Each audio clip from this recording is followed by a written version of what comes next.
வணக்கம். என் குருநாதர் எழுத்து சித்தர் பாலகுமார சார் அவரை மனதார வணங்கிவிட்டு உங்களுடன் பேசத் தொடங்குகிறேன். நான் சிகப்பு மனிதன். ரஜினி சார் உடைய கரியர்ல மிக முக்கியமான திரைப்படம் நான் சிகப்பு மனிதன். விஜயோட அப்பான்னு இன்னைக்கு சொன்னாதான் இன்னைக்கு இருக்கிற ஆளுகளுக்கெல்லாம் தெரியும். ஆனா டைரக்டர் எஸ்.ஏ. சந்திரசேகருங்கிறவர் எவ்வளவு பெரிய டைரக்டருங்கிறது இன்னைக்கு நிறைய பேருக்கு தெரியாது. எஸ்.ஏ. சந்திரசேகர் சார் டைரக்ஷன்ல பல வெற்றி படங்கள் வந்திருக்கு. அதுல ரஜினி சாரை வைத்து எஸ்ஏஎஸ்ஐ அவர்கள் இயக்கிய இந்த நான் சிகப்பு மனிதன் ஒரு புது டைமென்ஷன்ல வந்துச்சு அப்படின்னு தான் சொல்லணும். ஆனா வழக்கமான கதை தான், ஒன்றும் பெரிய கதையெல்லாம் கிடையாது, வழக்கமான கதை தான்.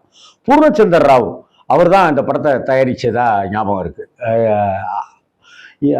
ரஜினி ஒரு காலேஜ் ப்ரொஃபஸர், ரஜினிக்கு அது புதுசு, அந்த மாதிரியான ஒரு கதாபாத்திரம். பின்னால அப்படி தர்மத்தின் தலைவன்ற படத்துல ரஜினி சார் அப்படி நடிச்சிருப்பாரு, கொஞ்சம் காமெடியா ஞாபகம் மருதிக்காரரா அந்த படத்துல நடிச்சிருப்பாரு. இந்த படத்துல ஒரு பொறுப்புள்ள ப்ரொஃபஸரா அவர் நடிச்சிருப்பாரு. ரஜினி அம்மா, தங்கச்சி, வக்கீல், காதலி, அம்பிகா அப்படின்னு இருப்பாங்க. இப்படிப்பட்ட ஒரு அற்புதமான சூழ்நிலையில அந்த உள்ளூர்ல சில கொள்ளை கும்பல் அஜால் குஜால் வேலையிலெல்லாம் இறங்கிட்டு பெண்களை எல்லாம் பாலியல் சீண்டல்கள்லாம் பண்ணிட்டு தூக்கிட்டு போறது அப்படி இப்படின்றதெல்லாம் பண்ணிட்டு இருப்பாங்க. இப்படி ஒரு கட்டத்துல அதை ரஜினி அவர்கள் இதை சுட்டிக்காட்டி எதிர்ப்பு தெரிவிக்கிற அந்த தருணம் தான் படத்தினுடைய அடுத்த கட்டமா மாறும். இந்த படத்துல சத்யராஜ் சார் நடிச்சிருப்பாரு. ஆனா சத்யராஜ் சார் ரொம்ப மெயின் வில்லனா இல்லாம வேற ஒரு வில்லன் தான் நடிச்சிருப்பாரு. அதற்கு அடுத்த கட்டமாக சத்யராஜ் சார் நடிச்சிருப்பாரு. இந்த படத்துல இதற்கு அடுத்து ரஜினிகாந்தை பழி வாங்கணும் அப்படிங்கிற நோக்கத்தோட வீட்டுக்கு ரஜினியினுடைய தங்கையை பாடுபடுத்திட்டு அவங்க அம்மாவையும் கொண்டுட்டு அந்த கூட்டம் போயிடும். இதையெல்லாம் கண்டு துடிச்சு கதறி வெடிச்சு அதற்கப்புறம் ரஜினி சார் என்ன செய்கிறாரு அப்படிங்கிறது தான் நான் சிகப்பு மனிதன் படத்தோட கதை. ஒரு கல்லூரி பேராசிரியராக அமைதியான வாழ்க்கையை வாழ்ந்துட்டு இருக்கிறவருக்குள்ளார ஒரு புயலை கிளப்பி விட்டுட்டா என்ன செய்வார் அவர் அப்படிங்கிறது தான். ஸோ பகல் நேரத்தில் கல்லூரியில் ப்ரொஃபஸராகவும் இருந்து கொண்டு இரவு நேரங்களில் இந்த மாதிரியான கும்பலை வேட்டையாடி கொள்வதை வழக்கமாக வைத்து கொண்டிருப்பார் ரஜினி. அந்த சமயத்தில் யாரு இப்படிலாம் செய்கிறது அப்படின்னும் போது ராபின்ஹுட் அப்படிங்கிற ஒரு விஷயத்த அங்கே தெரியப்படுத்துவாங்க. ராபின்ஹுட்டுங்கிறவன் மக்களுக்கு நல்லது செய்யறான். யார் அந்த ராபின்ஹுட்?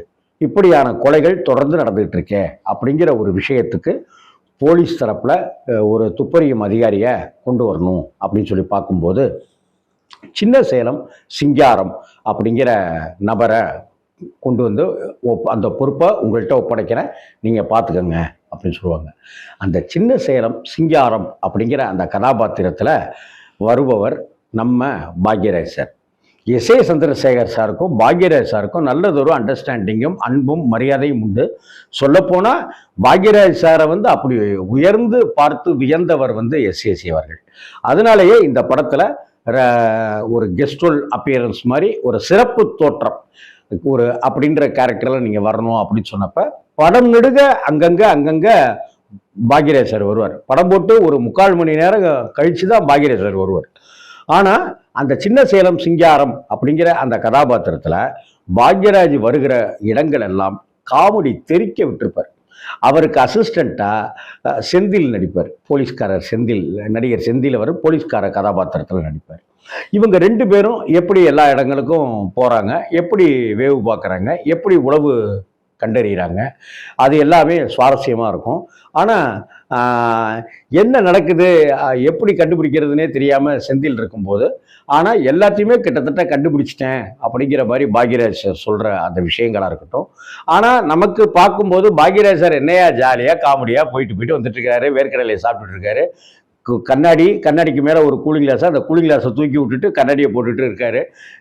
ஒரு அன்பே வாழல எங்கள் வீட்டு பிள்ளைலாம் அப்படிலாம் வர மாதிரியான ஒரு இதை ஒன்று கட்டிக்கிட்டு அப்படி போகிறாரு. சைக்கிளில் வராரு. போலீஸ் ஸ்டேஷன் வாசலில் பாக்யராஜ் சார் சைக்கிளை நிப்பாட்டிட்டு அந்த கில்லு எல்லாத்தையும் கழட்டி உள்ளே போட்டுக்குவார்.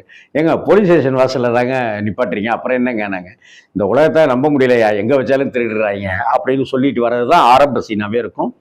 இடையில எம்ஜிஆர் பாடல் பாடல்கள்லாம் டேப் ரேடியோவில் இருக்குது வச்சுட்டு கேட்குற மாதிரிலாம் பண்ணியிருப்பார். படத்தினுடைய அந்த தொய்வுத்தன்மையை வந்து சரி செய்கிறது வந்து பாக்யராஜ் சார் தான். அதை தூக்கிட்டு போயிட்டே இருப்பார். அதே போல் படத்தில் ஏதாவது ஒரு சீன் வந்து எஸ். ஏ. சந்திரசேகரன் சார் வருவார் பொதுவாகவே.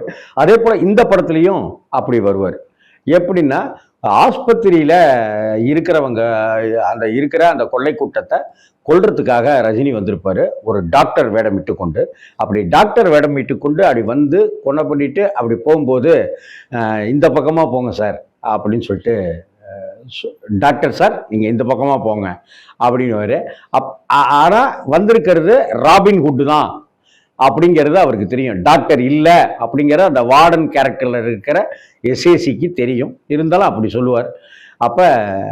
அப்போ தான் கதை, திரைக்கதை, வசனம், டைரக்ஷன் எஸ்.ஏ. சந்திரசேகரன் அப்படின்னு போடுவாங்க. பாக்யராஜ் சார் எப்படி திடீர்னு ஒரு இடத்துல டைரக்ஷன் கார்டு போடுவாரோ, அது மாதிரி தான் எஸ்.ஏ. சந்திரசேகர் சாரும் பல படங்களில் அது மாதிரியான டைரக்ஷன் கார்டு போடுறத வழக்கமாகவே வச்சுருந்தார். நான் சிகப்பு மனிதன் படத்துலேயும் வந்து இளையராஜா அவர்கள் இசை தான் படத்துக்கு பெரிய பலமாக இருந்துச்சு. கண்ணே நான் அண்ணன் அல்ல உன்னை ஈன்ற அன்னை நானே, மிகப்பெரிய மெலடி, அண்ணன் தங்கை பாசத்தை சொல்கிற பாட்டு. அதுக்கப்புறமா கமல் இது ரஜினி அம்பியாவுக்கு உண்டான டூயட் சாங் உள்பட எல்லாமே பிரமாதமாக இருக்கும். இருந்தாலும் இந்த படத்தில் பாடல்களுக்கு முக்கியத்துவம் தராமல் காட்சிகளுக்கு முக்கியத்துவம் கொடுக்கறது. கோவை சரளா உள்ளிட்டவர்கள்லாம் இந்த படத்தில் நடிச்சிருப்பாங்க. அப்போல்லாம் கோவை சரளா நமக்கெல்லாம் பரிச்சயமே ஆகலை. அந்த படம் கிட்டத்தட்ட 1985ஆம் ஆண்டு அந்த படம் ரிலீஸ் ஆச்சு. அந்த படம் கிட்டத்தட்ட வந்து பாருங்க 40 வருடங்கள் ஆயிடுச்சு. இன்னைக்கும் நம்ம மனசுல நான் சிகப்பு மனிதன் அப்படிங்கிற திரைப்படம் இருக்கும். இதுல என்ன ஒரு சுவாரஸ்யம்னா, நான் சிகப்பு மனிதன் அப்படிங்கிற அந்த டைட்டில்ல இன்னொரு படம் வந்துச்சு அதுக்கப்புறமா. அதே போல நான் மகான் அல்ல அப்படின்னு ரஜினி ஒரு படம் நடிச்சாரு. அந்த டைட்டில் ஆக்சுவலாக அந்த படத்துக்கு கவிதாலயா எஸ்பி முத்துராமன் டைரக்ஷன்ல அந்த படம் வச்சு, அதுக்கு வந்து ஃபர்ஸ்ட் நான் காந்தி அல்ல அப்படின்னு தான் வச்சிருந்தாங்க. அதுக்கு கோர்ட்ல கேஸ் எல்லாம் போட்டு இந்த காந்தின்னு வைக்கக்கூடாது அப்படின்னு சொன்னதுனால நான் மகான் அல்ல அப்படின்னு வச்சாங்க. அந்த நான் மகான் அல்லங்கிற மாதிரியும் படம் ஒன்று திரும்ப வந்தது. இந்த ராபின்ஹுட்டை வச்சுக்கிட்டு ஆங்கில படங்கள் தான் விளையாட்டு பிரமாதப்படுத்தியிருப்பாங்க. அந்த ராபின்ஹுட் அப்படிங்கிற அந்த கேரக்டர் நேமை வைத்துக்கொண்டு எஸ்ஏசி அவர்கள் ரஜினிகாந்தை வைத்து பாக்யராஜ் சாரை வைத்து விளையாடிய அந்த படம் தான் நான் சிகப்பு மனிதன். மறக்க முடியாத ரஜினியினுடைய சூப்பர் ஹிட் படங்களில் இந்த படமும் ஒன்று அப்படிங்கிறது குறிப்பிடத்தக்கது. அம்பிகாவுடைய நடிப்பு ரொம்ப பிரமாதமாக இருக்கும். இந்த கேரக்டர் அவங்களுடைய கேரக்டருடைய கண்ணியம் அதை வந்து ரொம்ப அழகாக அம்பிகா தன்னுடைய பார்வையாலையும் தன்னுடைய பாடி லாங்குவேஜ் மூலமாகவும் ட்ரெஸ்ஸிங் சென்ஸ் மூலமாகவுமே அந்த கண்ணியத்தை வெளிப்படுத்தியிருப்பார். அம்பியால மிகச்சிறந்த நடிகை, கொண்டாடப்பட வேண்டிய நடிகை, பெரிய ரவுண்டு வந்தவங்க அவங்க.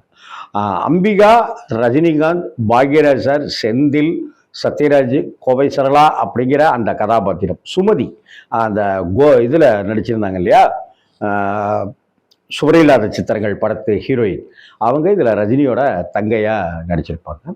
படம் சூப்பர் டூப்பர் ஹிட் ஆனிச்சு. ஹிந்திலையும் இந்த படம் எடுக்கப்பட்டு அங்கேயும் பெரிய வெற்றியை பெற்றது நான் சிகப்பு மனிதன். வணக்கம் நண்பர்களே.